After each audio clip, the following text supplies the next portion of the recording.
嬛传》后宫嫔妃家世排行榜第1名乌拉那拉宜修。宜修身为皇后，出身呢也是后宫一众人当中最好的。她是上届宫斗冠军的侄女儿。乌拉那拉氏在前朝没什么得力的官员，皇后和太后也是因为这一点才会对皇后之位如此的在意。但瘦死骆驼比马大，就连甄嬛也不得不感叹乌拉那拉氏是名门望族。下届选手如意也出自这家。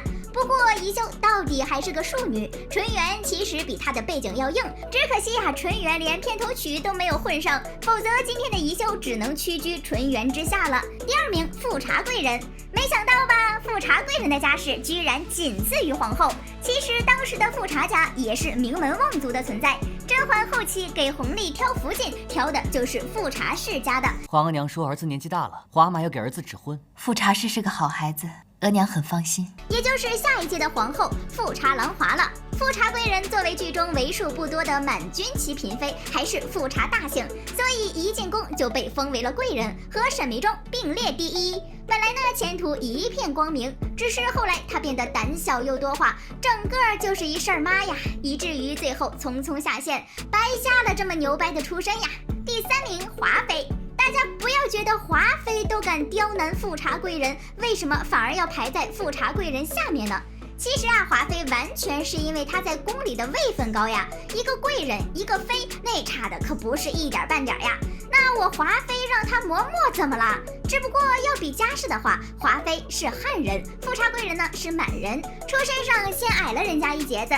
虽然华妃家中的男子个个建功立业，年羹尧呢也权势滔天，那年家也还是远远比不上富察家有底蕴的。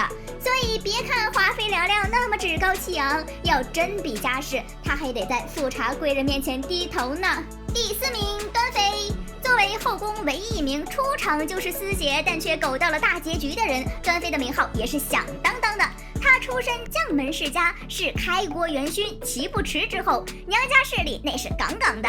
她的存在呢，就是用来压制华妃的。将军女儿 PK 将军妹妹，皇上的安排没毛病。不过呀，也是可惜了，端妃这么好的家世被总裁利用完就丢到了一边。不过还好她自己聪明，成功的借到了充电宝，苟到了最后一集。第5名静妃。静妃呢，在剧中属于和端妃一样的存在，一是将门虎女，2是不受宠，3呢没有亲生孩子，4同为压制华妃的棋子。除了身体倍儿好，吃嘛麻香之外，她和端妃可真是一点区别都没有呀。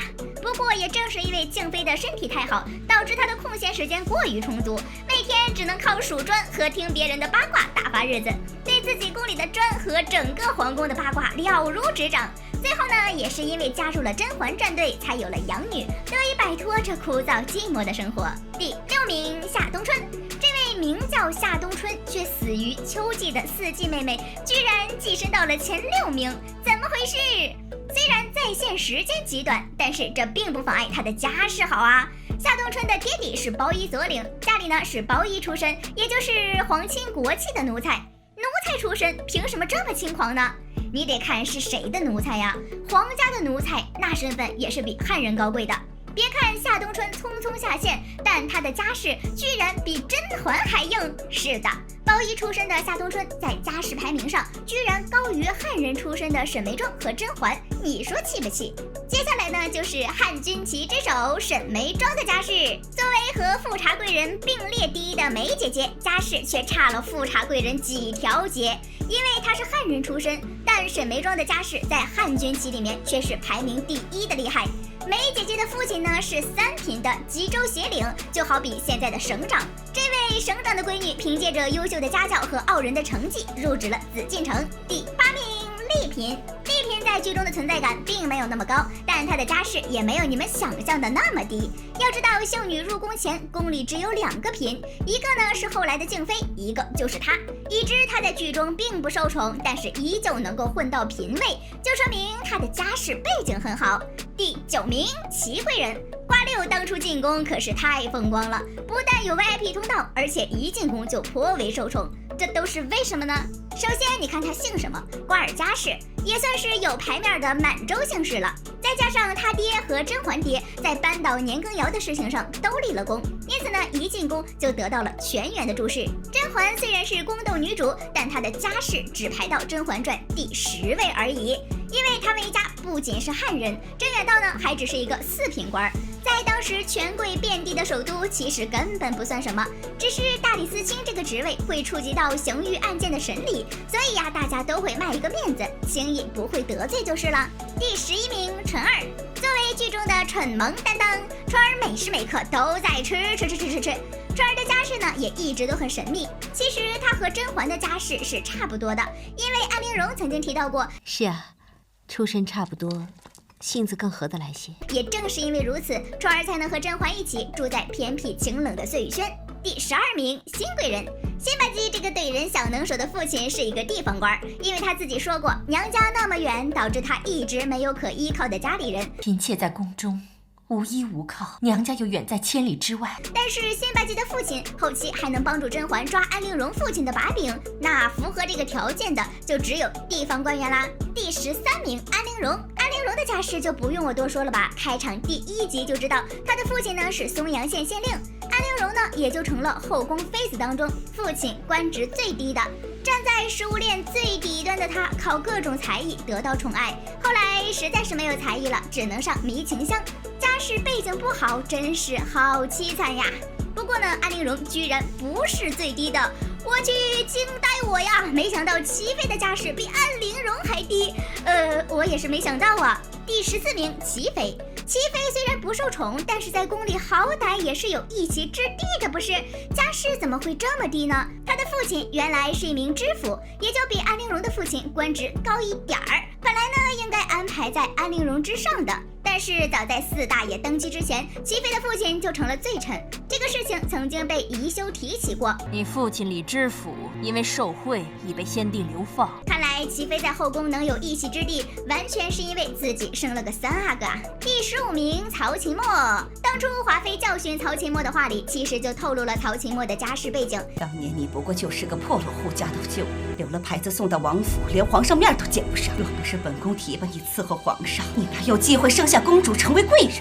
他呢，来自一个破落户家庭，4大爷还没有登基的时候被家里送去王府，但是连4大爷的面儿都见不上，还是多亏了华妃提携，他才有机会承宠。后来呢，又生下温宜小可爱，最后也是因为背叛华妃，被紫禁城高管联手整死。真成也华妃，败也华妃。第16名，宋芝。芝答应人如其名，被华妃送给了4大爷。从此之后，和翠果等人便更是不同了。她本是华妃的陪嫁丫鬟，身份地位呢，也许根本就不配上榜。可谁让皇上宠幸了她呀？成为4大爷的女人之后，芝答应腰也不酸了，腿也不疼了，直接敢怼甄嬛了。不过后来年家倒台，华妃撞墙自杀，她肯定也未能善终。第17名，英贵人。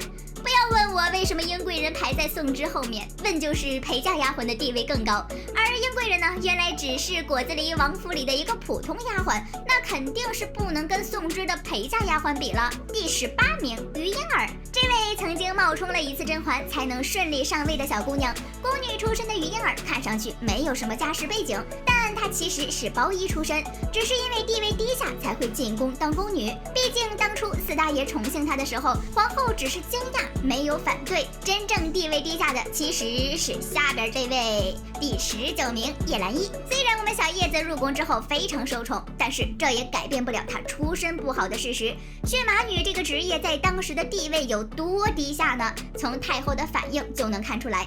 这个时候太后表现出的愤怒和生气，在当初于莺儿被封为答应的时候都没有出现，说明当时小叶子的身份实在是上不了台面呐。以上就是《甄嬛传》19位后宫嫔妃的家庭背景排行榜了。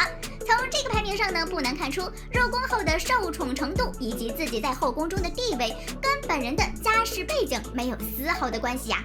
第10名的甄嬛就是翻盘翻的最漂亮的一位，不愧是我们的大女主呀。好了，本期视频就到这里喽，宝宝们别忘了点赞评论呀，比心。